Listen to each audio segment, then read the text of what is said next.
الحمد لله وكفى والصلاة والسلام على أشرف الأنبياء وعلى آله وأصحابه وأزواجه وذرياته وأهل بيته أجمعين. أما بعد فأعوذ بالله السميع العليم من الشيطان الرجيم. بسم الله الرحمن الرحيم.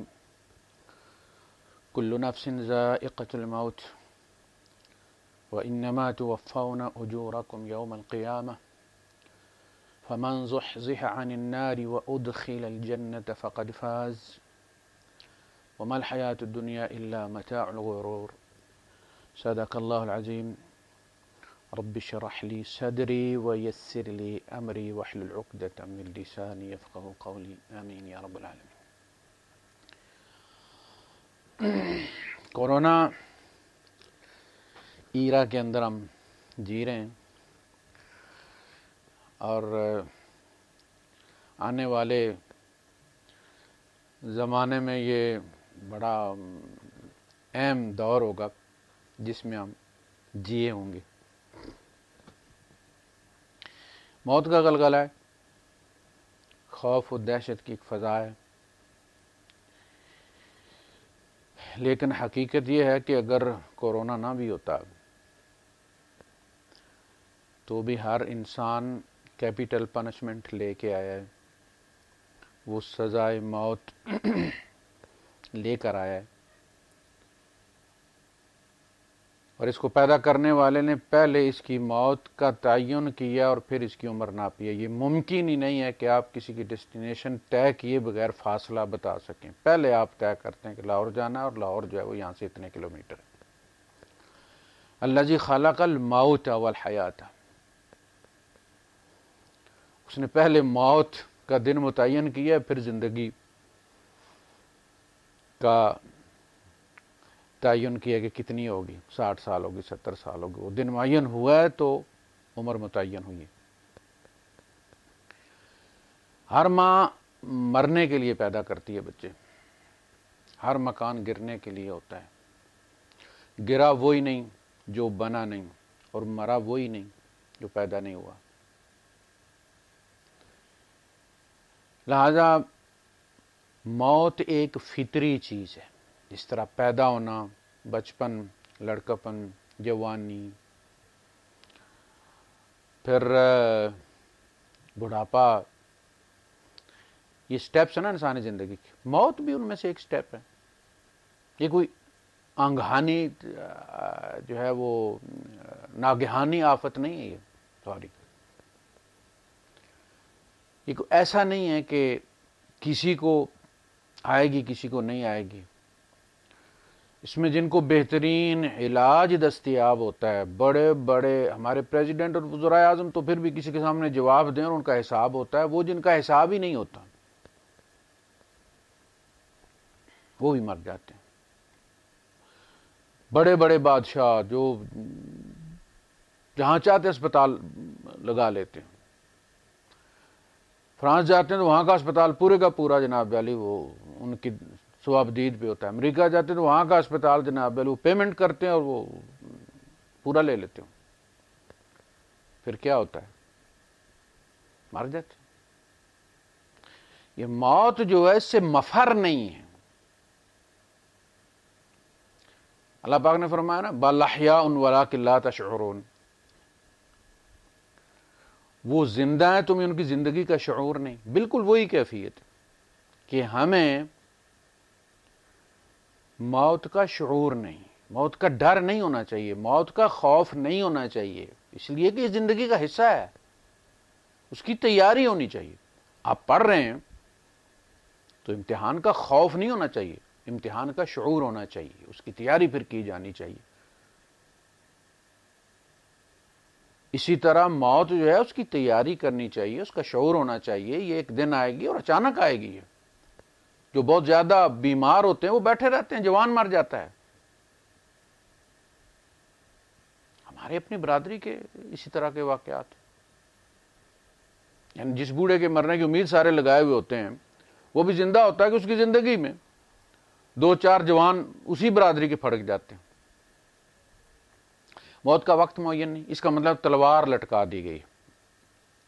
یعنی موت کا وقت نہ معلوم ہونے کا مطلب یہ ہوتا ہے کہ موت کا ہر لمحے انتظار کرو، کسی وقت بھی آ سکتی ہے۔ یہ جو ایک مسئلہ ہے نا، اس کو بھی لوگ نہیں سمجھتے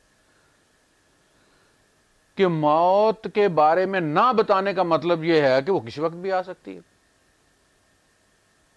اگر طے ہوتا نا کہ بوڑھا ہو کے مرنا ہے، 60 سال کے بعد مرنا ہے، 70 کے بعد مرنا ہے، ایون کے بدن میں یہ چیزیں کم ہو گئی مر جائیں گے، نہیں، غریب زندہ رہتا ہے جو بیچارہ پاؤ آدھا پاؤ گوشت لے کے تو کھاتا ہے، اور وہ جو بڑے بڑے سارا کچھ وہ وٹامنز اور وہ اینٹی آکسیڈنٹس اور فلاں فلاں فلاں فلاں چیزیں جناب والی وہ کھاتے رہتے مر جاتے۔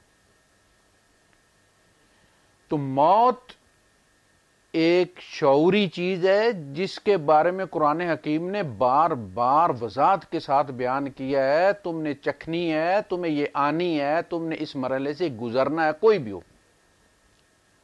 وہ پیغمبر ہوں، وہ اولیاء اللہ ہوں، وہ صحابہ ہوں، وہ عشرہ مبشرہ ہوں، اسی دروازے سے اس طرف گئے۔ ہم عدم سے آئے ہیں، عدم کی طرف گامزن ہیں، اور پھر وہ اصل زندگی دی جائے گی جو ثابت کرے گا اس تھوڑی سی زندگی میں کہ وہ اس قابل ہے کہ اس کو اتنی بڑی زندگی دی جائے۔ اس میں ٹرائلز چل رہے ہیں اس دنیا میں، یہ زندگی نہیں ہے، یہ متاع الغرور ہے۔ وما الحیات الدنیا الا متاع الغرور انما الحیات الدنیا لعب و لہو۔ یہ تو ٹرائلز ہیں، لعب و لہو، کھیل تماشے کا کیا مطلب ہے؟ یہ ٹرائلز ہیں، ٹیم چنی جا رہی ہے، 150 کھلاڑی داخل ہوتا ہے، 14-12 ان میں سے چنے جاتے ہیں۔ اس کو نوٹ کریں، یہ زندگی اصل میں ٹرائلز کا مرحلہ ہے۔ 7.5 ارب انسان ہیں، ان میں سے وہ انسان چنے جا رہے ہیں جن کو حقیقی زندگی دی جائے۔ وَإِنَّ الْآخِرَةَ وَإِنَّ دَارَ الْآخِرَةَ لَهِيَ الْحَيَوَانُ، حیات کی جمع اصل زندگی جو جینے کی چیز ہے وہ آخرت والی زندگی ہے۔ یہاں کی زندگی تو اس نے کہا تھا کہ زندگی ہے یا کوئی طوفان ہے، ہم تو اس جینے کے ہاتھوں مر چلے۔ یہاں تو اب لمحہ لمحہ مرنے والی بات، ایسے حادثات ہوتے ہیں، ایسی ہستی کو چلی جاتی ہے کہ بندہ مرنے کی تمنا کرتا ہے، اتنی ذمہ داریاں ہوتی ہیں، اتنے مسائل ہوتے ہیں۔ زندگی تو وہ زندگی ہوگی جہاں کوئی مرے گا نہیں، سارے آپ کے عزیز زندہ ہوں گے، کسی کے مرنے کا خدشہ نہیں ہوگا، کسی کی بیماری کی اذیت نہیں، کسی کی کینسر کی تکلیف آپ نہیں دیکھیں گے، کسی کے گلے کٹے ہوئے سینے پھٹے ہوئے نہیں دیکھیں گے آپ، نہ آپ کو اپنی موت کا خوف ہوگا نہ دوسروں کا، جو بھی ہوگا وہ وہاں دائمی ہوگا۔ کوئی غربت نہیں، کوئی رونا نہیں، کوئی مسائل نہیں۔ اصل زندگی وہ زندگی ہے، اور اس زندگی کے لیے اس زندگی میں ہم نے ثابت کرنا ہے کہ ہم کسی کے پڑوس میں رہنے کے قابل ہیں، کہ ہم وہ انسان ہیں کہ جو اللہ کے جوار میں رہیں، اللہ کی جوار رحمت میں رہیں۔ یہ شعور ہونا چاہیے۔ مرنا ایک ہماری زندگی کا سیگمنٹ ہے، لیکن مرنا فائنل سیگمنٹ نہیں ہے۔ مرنے کے بعد ہم نے اٹھنا ہے۔ عام طور پہ لوگوں کو موت کا خوف نہیں ہوتا، لوگوں کو قبر سے ڈرایا گیا ہے، وہ یہ ہوتا ہے، وہ ہوتا ہے، وہ فلاں ہوتا ہے، ڈھینگ ہوتا ہے۔ لوگ آخرت سے نہیں ڈرتے کہ چلو اللہ کے سامنے ہوں گے، کوئی منت ترلا کر لیں گے، وہ اس کھڈے سے ڈرتے ہیں۔ جو مرا ہے وہ قیامت کے دن ہی رب کے سامنے اٹھے گا، وہ پوچھیں گے من بعثنا من مرقدنا، ہمیں کس نے اٹھا کھڑا کیا ہماری خوابگاہوں سے۔ اگر انہیں قبر میں عذاب دیا گیا ہوتا اور وہ تو ان کو یاد نہ ہوتا، پریشان ہو کے آرام سے تھے، کہیں بھی آرام سے تھے۔ وہ مرنے کی تمنا کیوں کریں گے جہنم والے؟ اس لیے کہ مرنے کے بعد انہیں کچھ محسوس نہیں ہوا، اس لیے وہ مرنے کی تمنا کریں گے تاکہ کچھ محسوس نہ ہو۔ اگر مرے ہوئے بھی انہوں نے عذاب چکھا ہوتا تو وہ کبھی بھی مرنے کی تمنا نہ کرتے۔ یا مالک لیقضی علینا ربک، اے مالک اپنے رب سے کیا میں مار دے۔ قال انکم ماکثون، کہا جائے گا کہ نہیں اب تمہیں رہنا ہے، مرنا نہیں ہے۔ مرنا تو اللہ کی رحمت تھی، اور یہاں جہنم میں اس کا گزر نہیں۔ اور یہاں بھی فرمایا کہ کل نفس ذائقۃ الموت وانما توفون اجورکم یوم القیامہ، قیامت کے دن تمہیں تمہاری اجرتیں ملیں گی، خیر کی خیر، شر کی شر، غیر حاضریاں جو ہوں گی وہ ان کی کٹوتی ہوگی، جو حاضریاں ہوں گی ان کی تنخواہ ملے گی، وہ یوم القیامہ ہے۔ وَنَحْشُرُهُ يَوْمَ الْقِيَامَةِ أَعْمَى، ہم اس کو قیامت کے دن اندھا کھڑا کریں گے، قبر میں نہیں کھڑا کریں گے قیامت میں اس کو اندھا۔ ورنہ ذکر کیا جاتا کہ ہم قبر میں جب اسے دوبارہ اٹھائیں گے تو ہم اس کو اندھا کریں گے، اور وہاں وہ پوچھے گا قال رب لم حشرتنی اعمی وقد كنت بصیرا، اے اللہ تو نے مجھے اندھا کیوں کھڑا کیا ہے، اندھا کیوں مبعوث کیا ہے؟ وقد كنت بصیرا، دنیا میں تو میں دیکھتا تھا۔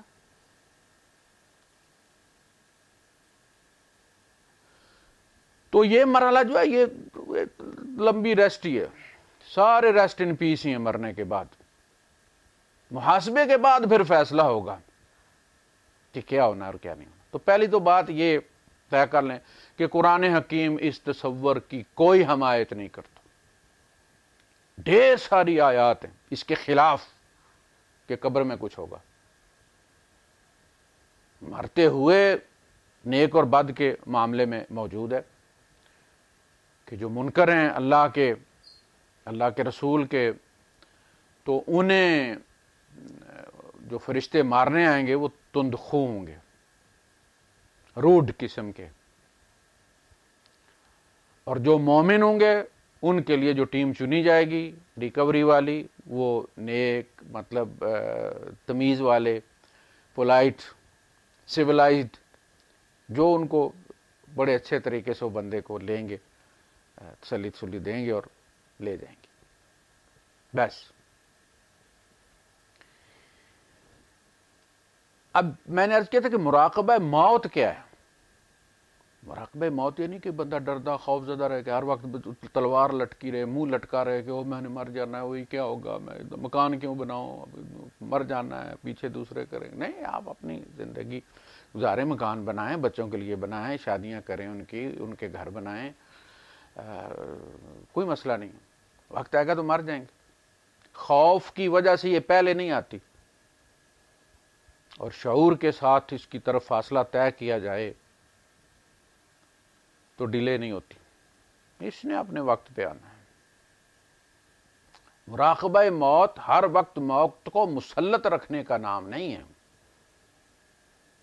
کہ ابھی جوانی انسانی زندگی کے ہوتے ہیں نا، جو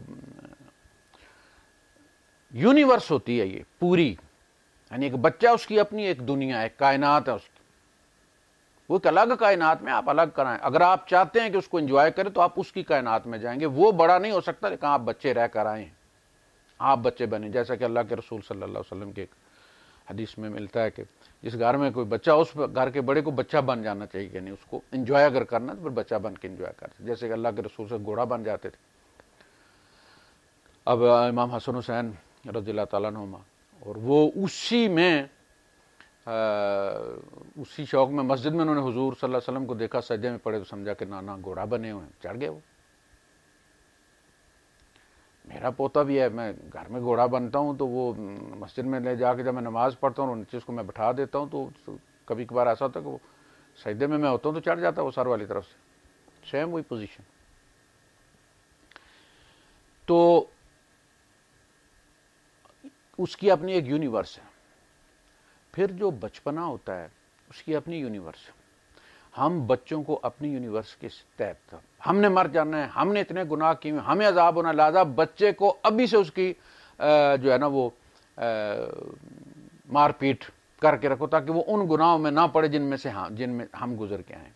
حالانکہ وہ جو زلل ہیں، وہ جو زلات ہیں، وہ راکھی کرنے کے باوجود بھی ہو جاتے ہیں، وہ ان کی یونیورس ہے، ان کی دنیا ہے،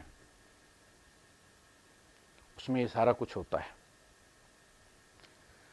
پھر بندہ جب 40 سے اوپر ہوتا ہے تو پھر اس پہ زیادہ وہ کفاروں کا خوف اور کمپلیکس ہو جاتا ہے، اسے ڈپریشن، فرسٹریشن، اور وہ کوشش کرتا ہے کہ وہ اپنے کفارے میں بچوں کو جو ہے وہ کم از کم اتنا نیک بنا جائے کہ وہ اگر مر جائیں تو وہ پیچھے سے ان کے لیے کچھ بیچتا جائے۔ تو یونیورس ہوتی ہے، سٹیپس ہوتے ہیں. اسی میں ایک موت بھی ہے. اس کی وجہ سے ایک ڈپریشن کا شکار ہونے کی ضرورت ہے، تیاری کرنے کی ضرورت ہے. کیا تیاری کرنی؟ خوف مسلط نہیں کرنا. سب سے پہلی بات، موت اصل میں رب سے ملاقات کی اپوائنٹمنٹ ہے آپ کی، یہ طے کر لیں. وہ لوگ جو اللہ سے ملاقات کی امید رکھتے ہیں، یرجون لقاءنا، وہ جو ہم سے ملاقات کی امید رکھتے ہیں، فإن أجل اللہ لآت، وہ مطمئن رہیں وہ گھڑی آ کر رہے گی، ان سے ہماری ملاقات ہوگی. تو مومن کے لیے تو یہ موت جو ہے یہ اللہ سے ملاقات کا موقع ہے.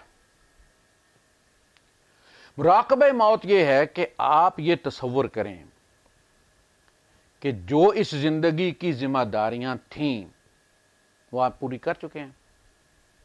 مثلا سونے سے پہلے آپ نے مراقبہ کیا کہ میں مر گیا، رات کو سویا ہوں، صبح نہیں اٹھا. اللہ نے قرآن میں یہی کہا نا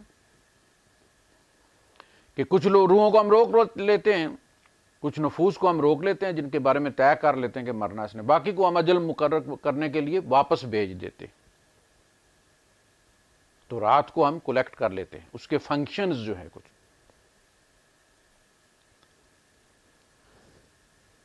تو اللہ یتوفی الانفس حین موتها والتی لم تمت فی منامها. اللہ ہی جس جان کا وقت آتا ہے اس کو وصول کرتا ہے، اور جن کو موت نہیں آتی ان کو نیند میں وصول کرتا ہے. یعنی نیند میں بھی ہم اصلاً اپنا اختیار کھو بیٹھتے ہیں. اگر ہم پر یہ ہو کہ سانس تم نے خود لینی ہے تو ہم تو سوتے ہی مر جائیں.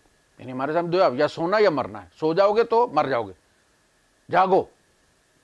یہ اللہ پاک ہے جو سلا دیتا ہے اور پھر سارے فنکشن جو ہے کچھ ڈسیبل کر دیتا ہے اور کچھ آٹو پہ لگ جاتے. مراقبہ یہ ہے کہ میں مر جاتا ہوں. مراقبہ یہ سوچنا ہے، آپ نے سوچنا نہیں، اپنے اوپر یہ مسلط کرنا ہے کہ یہ ہو گیا اور یہ ہونا ہے، کہ اچانک مر جانا ہے. اس لیے کہ موت تو کسی کے مینیو پہ نہیں نا. آپ نے جو لسٹ بنائی ہوئی ہے to do, what to do, اس کے نیچے جو اس میں موت لکھی ہوئی ہے؟ نہیں لکھی ہوئی. حالانکہ یہ جب ہم پیدا ہوئے تھے تو لکھی ہوئی تھی. سب سے پہلے یہی جو ہے وہ بلنک کر رہی تھی. کچھ بھی نہیں تھا، باقی سب زیرو تھا، نہ نماز، نہ روزہ، نہ گناہ، نہ نیکی، لیکن وہ بلنک کر رہی تھی. سب سے پہلے وہ لکھی ہوئی ہے. ہمارے یہاں وہ نہیں لکھی ہوتی. تو مرنا اسی طرح اچانک ہے. نکلیں گے اپنے کام سے اور کام ہو جائے گا. اب آپ یہ سمجھیں گے میں رات کو سویا ہوں اور مر گیا ہوں، میں کیا پچھتاوا ہوگا مجھے، کیا مرتے ہوئے کیا خیال آیا ہوگا کہ میں نے کیا کرنا تھا اور نہیں کیا میں نے. چھوٹا بچہ ہے،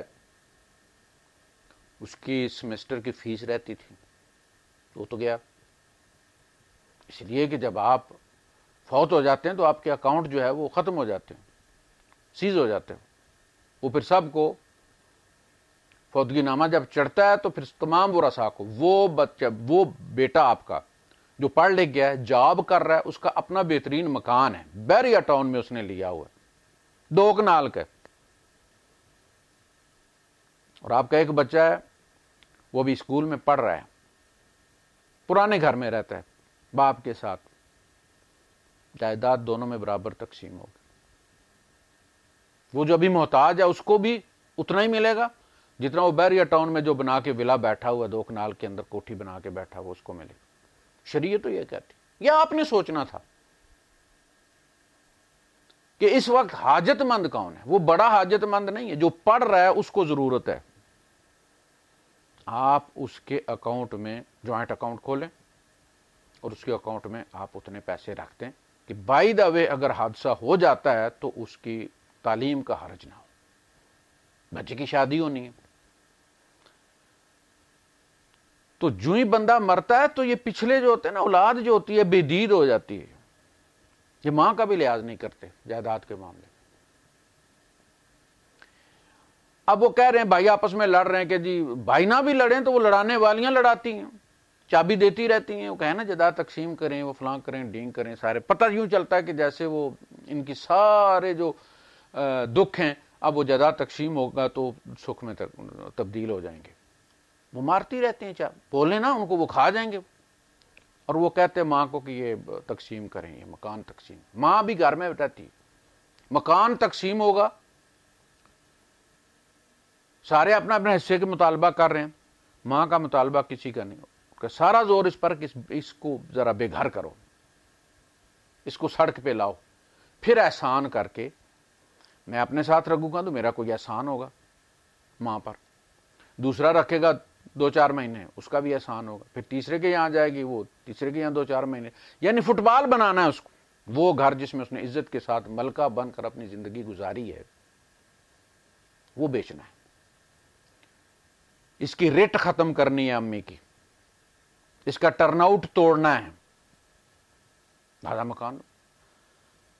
تو آپ مکان کو بیوی کے نام کر دیں تاکہ یہ بچے اس کو نکال نہ سکیں. جب تک وہ زندہ ہے تب تک وہ مکان اس کے نام رہے گا, وہ فوت ہوگی تو اس سے لے لیں گے, کون سے کھا جائے گی. رہنا ہی ہے نا اس نے, بے خوف ہو کر رہنا ہے کہ کوئی مجھے نکال نہیں سکتا اولاد میں سے کوئی, ورنہ تو وہ ڈرتی رہے گی. آج کوئی مطالبہ کر دے گا تقسیم کا, کل کوئی مطالبہ تقسیم کا کر دے گا, لیکن مکان میں نے تقسیم ہوتے سنا نہیں, پڑھا بھی نہیں ہے میں نے.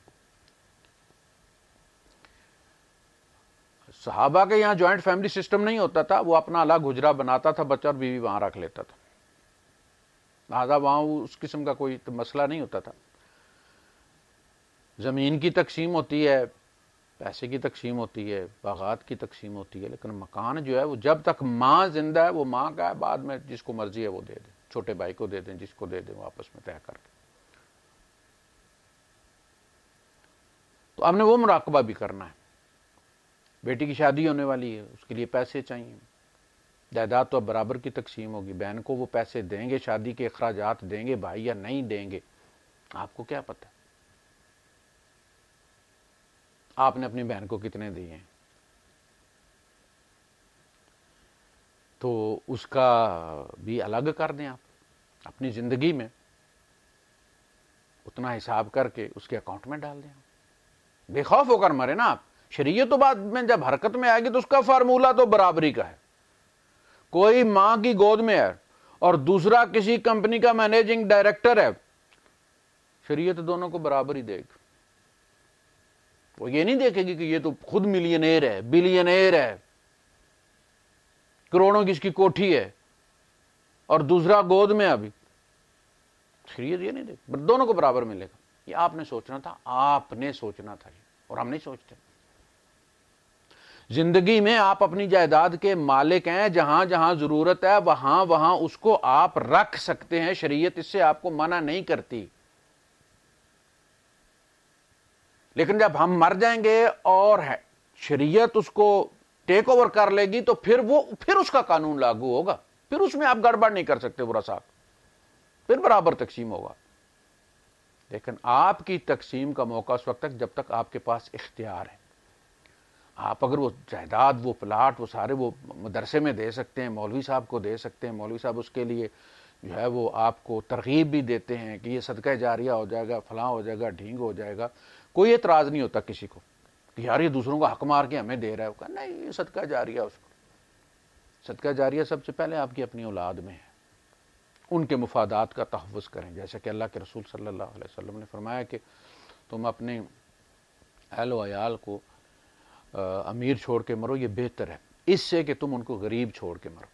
یعنی خدا خوفی کا مطلب یہ نہیں کہ سب کچھ سمیٹ سماٹ کے تم مساجد اور مدارس میں تقسیم کر دو اور اپنے بچے جو ہے پیچھے زکوٰۃ کے لیے چھوڑ جاؤ. تو ان کے لیے کوئی سبیل بنائیں, آپ کوئی ترتیب بنائیں. یہ مراقبۃ الموت ہے کہ اگر میں آج مر جاتا ہوں تو میری اولاد میں سے کسی کا کوئی حق جو ہے وہ رہ نہ جائے, کسی کے ساتھ زیادتی نہ ہو جائے, کسی کو پیچھے میرے کسی بچے پر ظلم کرنے کے لیے موقع نہ ملے.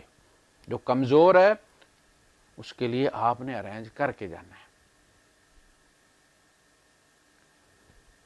اسی طرح دیگر چیزیں بھی آپ زندگی میں طے کر سکتے ہیں. یعنی مراقبۃ الموت کا یہ مطلب ہے کہ آپ موت کو جس طرح وہ آپ کا سی سی ٹی وی کیمرہ رکھتا ہے نا اپنے کوریج میں، اس طرح موت کو رکھیں آپ، اور اس کے مطابق پھر آپ زندگی کے فیصلے کریں۔ کچھ چیز آپ اس وقت نہیں کر سکتے تو کچھ ورثاء کو، کچھ گواہان کے سامنے آپ وہ لکھوا بھی سکتے ہیں۔ اگر کاتب ملتا ہے سٹام لے کے آپ لکھوا بھی سکتے ہیں کہ فلاں فلاں جو ہے وہ فلاں کا ہے، یہ وصیت ہے، یہ پوری کرنی لازم ہو جائے گی ان کے لیے۔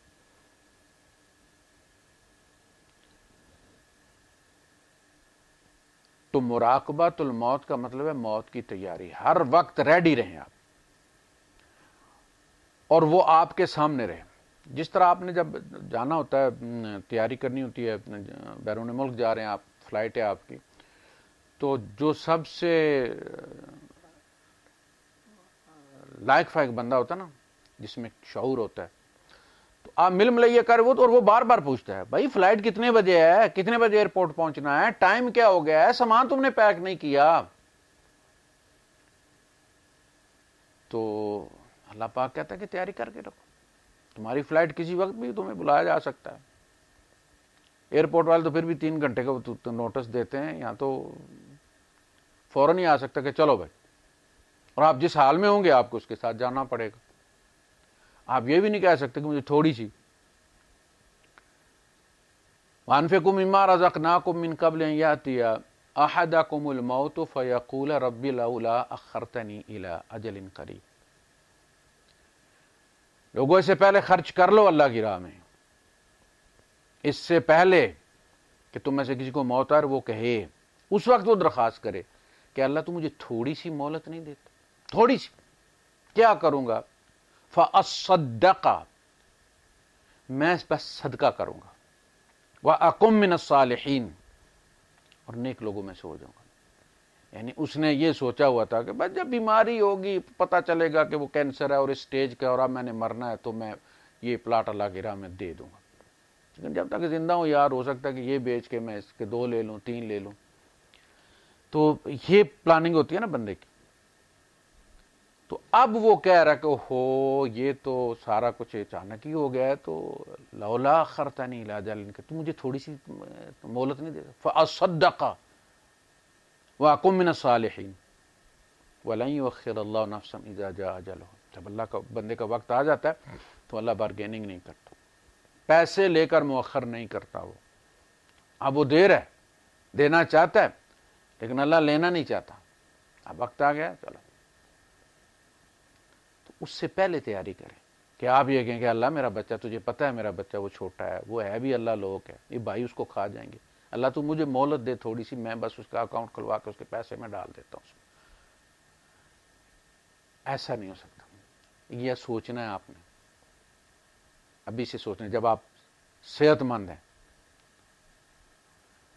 تو موت کا مراقبہ یہ ہے کہ جو بھی آپ سٹیپ لیں، گھر سے نکلیں تو گھر والوں کو جو ضروری ہدایات دینی ہے وہ دے دیں آپ، کہ اگر یہ ہو گیا فلاں ہو گیا تو پیسے فلاں جگہ پڑے ہوئے ہیں، اور میرے کارڈ کا نمبر جو ہے وہ پاس ورڈ یہ ہے، اور تم پیسے نکلوا لینا، اس لیے کہ جب تک وہ موت کی اطلاع ہوتی تب تک وہ آپ کا کارڈ یوز ہو سکتا ہے، تو پیسے نکلوا لینا، فلانی چیز فلاں جگہ پڑی ہوئی ہے، میں نے فلاں کو اتنے پیسے دیے لینے، اور فلاں کو میں نے اتنے پیسے دینے۔ اس لیے کہ ضروری نہیں کہ ہم گاڑی میں نکلیں اور وہ گاڑی ہماری منزل پہ پہنچے۔ تو جو مومن ہوتا ہے نا، یہ ہوتا ہے مراقبۃ الموت، وہ سب سے پہلے اس امکان کو سامنے رکھتا ہے کہ میں جا رہا ہوں لیکن ممکن شاید نہ میں واپس آؤں۔ وہ شاید بہت بڑا شاید ہوتا ہے، اس لیے کہ ہمارے بہت سارے دوست ایسے ہیں۔ میرے ایک دوست تھے، ان کے کوئی عزیز کہیں سے کینیڈا وغیرہ سے آئے ہوئے تھے، تو رمضان کا مہینہ تھا، گرمیوں کے روزے تھے، تو وہ دبئی ایئرپورٹ پہ، یہاں ابو ظبی سے دبئی ایئرپورٹ ان کو چھوڑنے کے لیے، ایئرپورٹ چھوڑنے کے لیے گئے، واپس آ رہے تھے، ظاہر آپ کو پتہ ہے روزہ ہو، گرمی ہو، اے سی لگا ہوا گاڑی کے اندر، سو گئے۔ اور یہاں ابو ظبی سے تقریباً 25-27 کلومیٹر دور جناب والی وہ گاڑی انہوں نے ٹریلے کے نیچے مار دی، ٹریلے کے اندر گھس گئی، وہ اسی سپیڈ میں لگی ہوئی، اسی جگہ آن دی اسپاٹ ختم۔ اس کا سب سے بے اعتباری چیز ہے نا، جو آپ جوتی لیتے ہیں نا 3 درہم کی، یہاں وہ 3 دنوں کی ملتی ہے. کینچی چپل یا 250-300 کی آپ وہ پلاسٹک کی جو چپلیں پاکستان میں ملتی ہیں وہ ان کی گارنٹی ہے. ایسے بھی لوگ ہیں کہ جن کی ابھی تک وہ کینچی چپل سنبھال کے رکھی ہوئی ہے، کسی شوہر کی اس کی بیوی نے، کسی باپ کی اس کے بیٹے نے، وہ ابھی تک پڑی ہوئی ہے. میں ڈائری لکھا کرتا تھا تو 81 کی ڈائری ہے، ابھی بھی پڑی ہوئی. کل وائف اس کو دیکھ رہی تھی اور بڑی لمبی سانس لے کے اس نے کہا کہ یہ ڈائری کتنے بندے کھا گئی. یعنی جن جن کا اس میں ذکر تھا سارے فوٹو، والد ہیں، امی ہیں، چچا ہیں، دادی ہیں، پورے سارے پھوپھیاں، چاچے.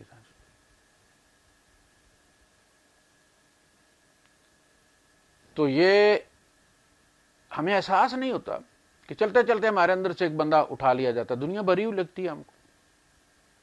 جیسے آپ بچے سے کوئی چیز لینا چاہیں تو آپ اسے الٹرنیٹ دیتے ہیں کوئی، اور وہ اس طرح متوجہ ہوتا ہے، دوسری آپ اٹھا لیتے ہیں.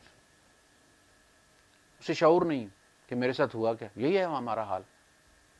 ہم بچے کی طرح ہمیں شعور ہی نہیں. ادھر اولاد دی، ادھر ماں باپ اٹھا لی، ہم ان میں مگن. امپیکٹ جو ہے وہ کم ہوا ہے.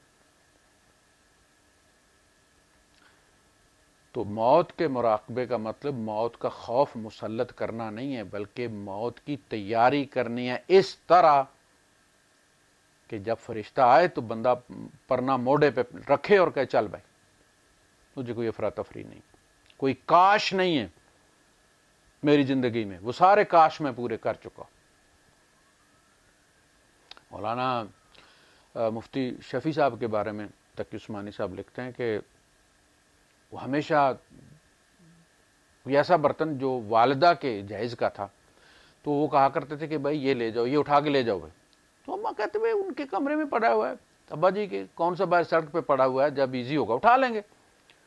تو ایک دفعہ انہوں نے سختی سے مجھے جھڑکا اور انہوں نے کہا کہ یہ اٹھا کے لے جا، یہ تیری ماں کے جہیز کا ہے، میرے کمرے سے برآمد ہوگا تو یہ پھر میری ملکیت گنا جائے گا. یہ ہوتی ہے احتیاط، یہ ہوتی ہے موت کی تیاری.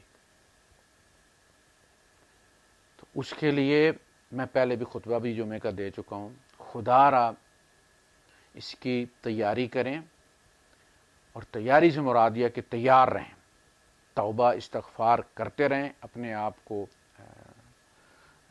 گناہوں سے پاک صاف رکھیں. دوسرا یہ کہ آپ بندوبست کریں، جو بھی آپ کو پتہ ہے کہ جہاں سے یہ زندگی کی چھت ٹپک رہی ہے وہاں بندوبست کریں. آپ بچوں کا دیکھیں اور ارد گرد کا دیکھیں، رشتہ داروں کا دیکھیں، ان کے حقوق پورے کریں کہ ان میں کہیں کوتاہی نہ ہو جائے.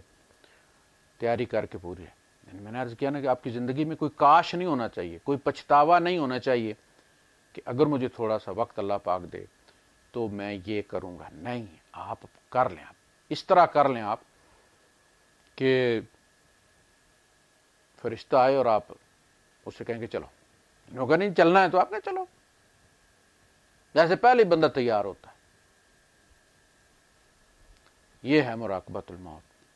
موت کا خوف، موت کا علاج موت کا خوف نہیں ہے، موت کا علاج موت کی تیاری ہے.